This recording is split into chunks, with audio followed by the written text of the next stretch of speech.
বিসমিল্লাহির রহমানির রহিম। সম্মানিত নেতৃবৃন্দ, আপনাদেরকে মনে রাখতে হবে, আন্তর্জাতিক মহল কোনো সময় কোনো লোনজা লুলা ব্যক্তিকে হুইল চেয়ার ঠেলে ক্ষমতায় বসান, কিন্তু আপনাদের জন্য তো তারা অনেক কিছু বলতেছে। জঙ্গলিদের সমালোচনা প্রতিদিনই তো করতেছে, কিন্তু আপনারা আপনাদের যে দলের যে কমান্ড, এমনকি গুরুত্বপূর্ণ ভূমিকা রাখতেছেন, এরকম কিছু আমরা দেখতেছি না। এমনকি আন্তর্জাতিক মহলও দেখতেছে না। আন্তর্জাতিক মহল আর আপনাদের জন্য কি করবে? দেখুন, আজকে বাংলাদেশে বাংলাদেশের জন্মর পর থেকে এত লোক সন্ত্রাসী সরকারের বিরুদ্ধে অবস্থান নেয় নাই। এখন প্রায় 97% লোক অবৈধ জয় বাংলা জঙ্গলি সংগঠনের বিরুদ্ধে এসে দাঁড়াচ্ছে।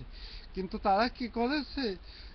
ইন্ডিয়া থেকে প্রায় 5 লক্ষ সন্ত্রাসী পুলিশে চাকরি দিয়েছে। এরা তো পুরোপুরি জাতির বিরুদ্ধে অবস্থান নিয়েছে। এটা সব গোপনে আছে, কারণ ইন্ডিয়ার লোকগুলো বাংলা কথা বলে, একটু ঠেলে ঠেলে কথা বলে আর কি। তারপরে আসেন তারপরে পুরা দেশে যত জঙ্গলি আছে, যত ডাকাত আছে, তাদেরকে লাইসেন্সদারি অস্ত্র দিয়ে দিয়েছে। তারপরে যত খুন করতেছে, হত্যা করতেছে, গুম করতেছে, এটা এটা আজকে লক্ষের উপরে ছাড়িয়ে গেছে। কিন্তু সব কিছু তো ইস্যু, আপনাদের ইস্যু কিসে ইস্যু? তারা তো ইস্যু, সব ইস্যুই দিয়ে দিয়েছে। তারপর আপনারা আপনাদের কমান্ড এখন পর্যন্ত দিতে পারতেছেন না। পুলিশ গত 2 দিন আগে জনাব সালাউদ্দিন কাদের শাখা চৌধুরী, বাংলার বাঘ, এমনকি আলী হোসেন মোহাম্মদ মুজাহিদি, 2জন জনপ্রিয় ব্যক্তিকে অকারণে ফাঁসি দিয়েছে। এই প্রতিবাদ মিছিলে পুলিশ গুলি করেছে।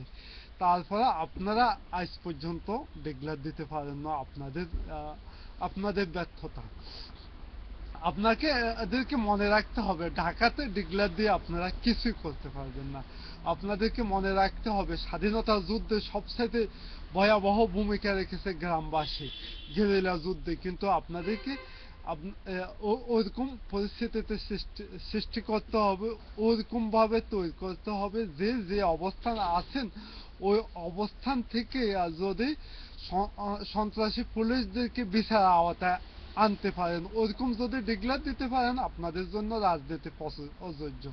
যদি ডিক্লেয়ার যদি না দিতে পারেন, আপনারা এখন 3জনে, কেন 1জন থাকা পর্যন্ত জয় বাংলা জঙ্গলি সংগঠন ক্ষমতা দখল করে রাখবে, আপনারা কিছুই করতে পারবেন না। এটা হচ্ছে যে আমাদের বিগত জীবন থেকে দেখিয়ে এসেছি, এখন পর্যন্ত দেখতেছি। এটা আমার ব্যক্তিগত অভিজ্ঞতা থেকে আমি মন্তব্য প্রকাশ করলাম।